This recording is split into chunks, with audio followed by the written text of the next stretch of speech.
perimeter in Kerwin Walton and Andrew Playtech. So, there's reasons to be encouraged about the direction that this team's going in, and one of them is the fact that Roy Williams is shifting up these lineups and seeing if he can find one that he really likes. Yeah, I think, and I was very critical of him after the loss to Georgia Tech.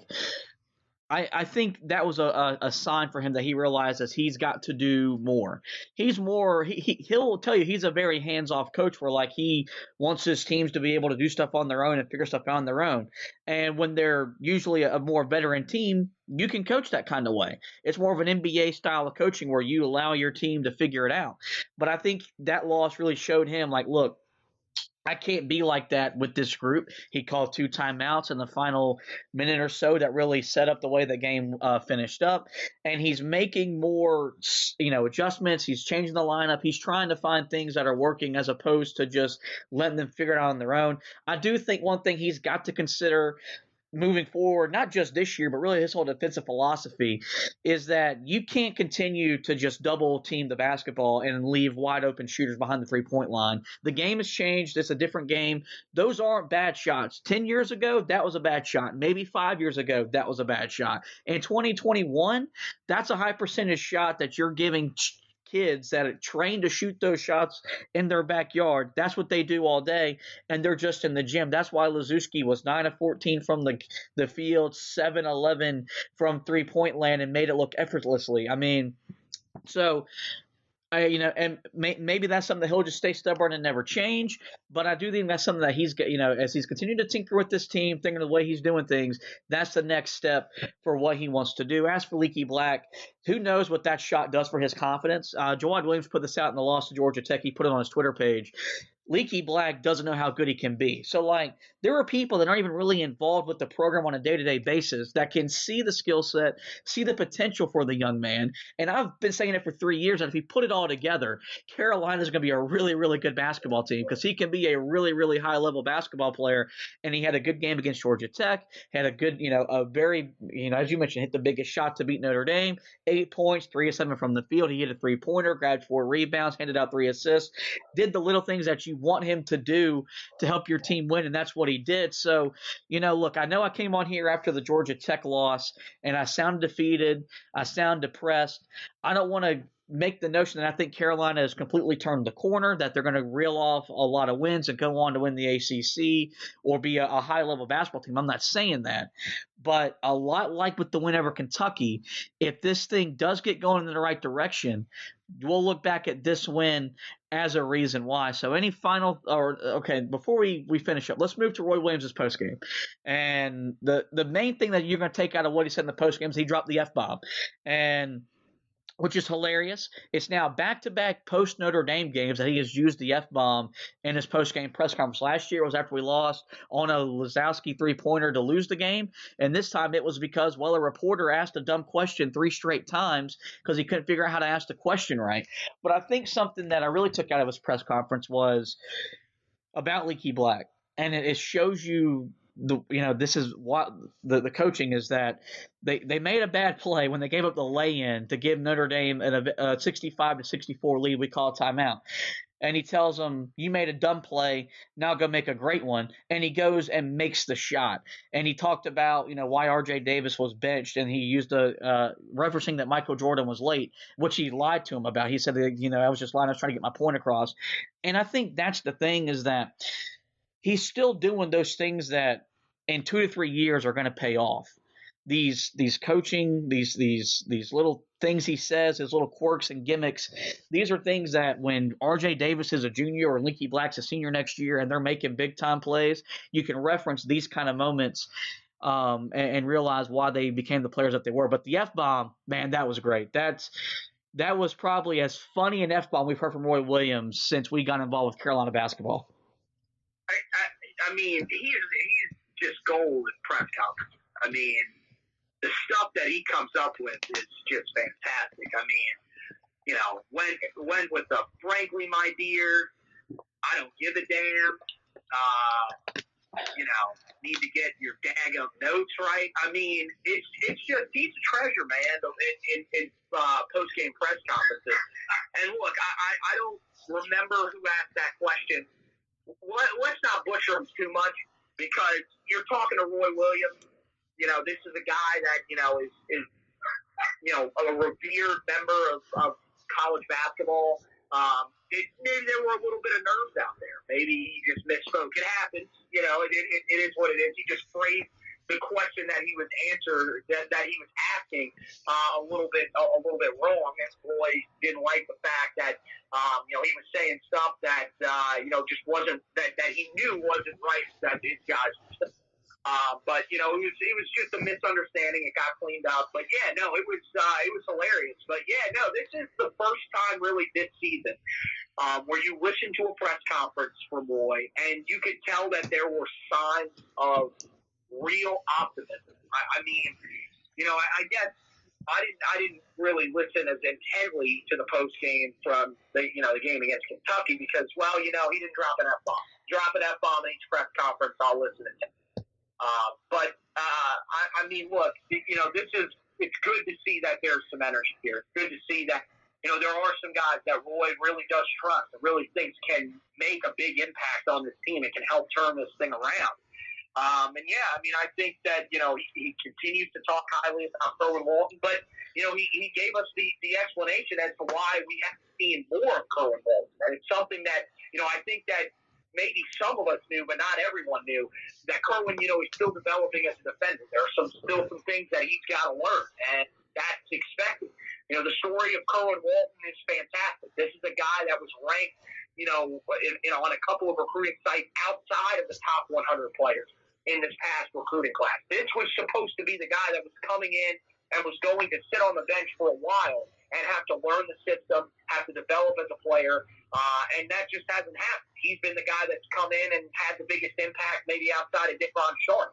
So, that's the thing is, we're seeing that, some of these freshmen are developing. Roy's telling us that he's seeing some stuff from these guys, and, it's good to see that there's a reason to be encouraged. But again, I know that you're feeling like this could be what could turn around the season.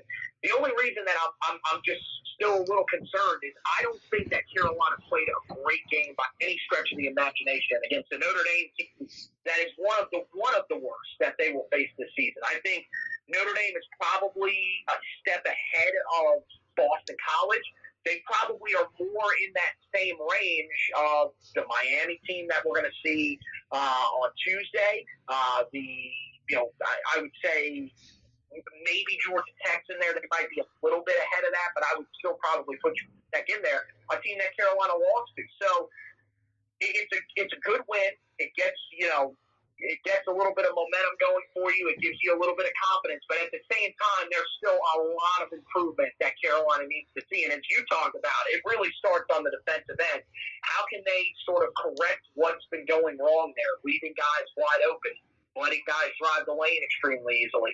They've got to be able to find a way to slow that down because we've talked about it multiple times on here. This offense is not good enough to consistently win you games right now. So you need your defense to come out and play the types of games that we've seen them play at times this year. I thought, outside of the wide open threes, they played a pretty good game against Notre Dame in terms of protecting the lane, defensive rebounding, timely rebounding. But there's, that's a big part of why they're struggling and why Notre Dame was in the game. But we saw it earlier in the year. There were other games where they had really good showings defensively. They need to be able to do that more consistently throughout the rest of ACC play, especially when we get to that back side of the ACC schedule where things are going to ramp up really quickly. Yeah, I mean, I just think a lot of it is just the belief in me that I think this team can be really good. And so I think that's why I think I'm more willing to believe that this win can turn it around. And a lot of it is just mainly for my mental health. Those of you that, if you follow me on Twitter, I always tweet out Tim's for the game, play hard, play smart, play together, hashtag Carolina basketball. Well, this week I added for my sanity because I'm not I'm 24 years old, and I'm not mature enough to handle them losing rate at the rate they lost last year and the way they were starting to lose games this year. So mainly, I just need them to win so I can live my life and be happy. But I do think there's just enough there that if it all comes together, they can be a really good basketball team. Now, I'm not saying this is a Final Four type of team because they're not. If this team makes the Sweet 16, I'll take it. That's a successful season. But I just think that they haven't gotten the most out of themselves yet. But I want to see them, build towards that, and maybe this win can do that. Which now we'll move on to Miami. Carolina will visit the Hurricanes Tuesday night. And Miami's a lot like Notre Dame. They're a lot like Georgia Tech, where they've got some guys, but overall they're not a really good basketball team. They come in 4-4 overall, 0-3 in the ACC, coming off a loss to Clemson by 1. They've lost at Virginia Tech by 2, and they've gotten beaten by 15 to Pittsburgh. But another loss they've mixed in there was a loss to Florida Gulf Coast. This isn't the Florida Gulf Coast that made the Sweet 16 a few years ago. This isn't Dunk City or whatever that they were called back then. But Miami is a team that gives Carolina fits, especially in that building, which will have fans. It'll be the second time Carolina has played in front of fans, as a Georgia Tech game did have a very limited crowd, but there were live fans in the building. They've got a guy that loves to beat Carolina in the name of Chris Lykes. He's averaging 15.5 points per game, 5 rebounds, 4 assists. Isaiah Wong, another backcourt player, averaging 18 points per game, 5 rebounds. They've got some dudes that can put the ball in the basket. Jim Larinaga knows how to coach. He knows how to coach against Roy Williams. Remember, he led George Mason to the Final Four, a team that beat Carolina on their way there in 2006. And ever since he got to Miami, they've always given Carolina fits. So this game is a lot like NC State, a lot like Georgia Tech, where it's very winnable for Carolina, but it's also a very losable game the way Carolina's constructed this season.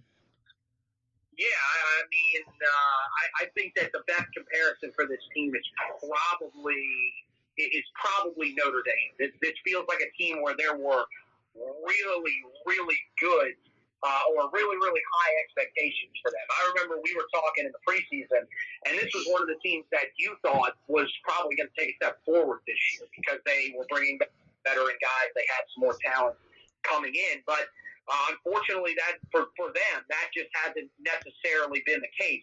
Now, the interesting thing here is that Chris Lykes hasn't played since December 4th due to an ankle injury. Right. Is he playing this game?